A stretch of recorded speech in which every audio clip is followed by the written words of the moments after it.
चलो चलो दोस्तों, टोटल बैटरी रिपेयरिंग काम करो। 1200 वोल्टेज बैटरी टैप रिपेयरिंग काम करो। देखो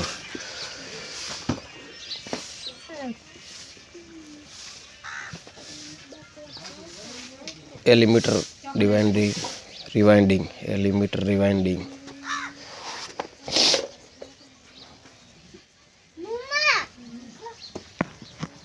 चलो दोस्तों, बैटरियाँ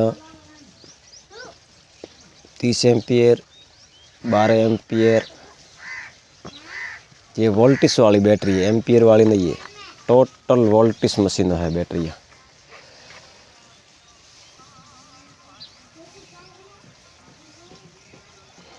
पुराना एलीमीटर मेरे पास में मिल जाएगा। 6 वोल्ट बैटरी, पुराना टैप।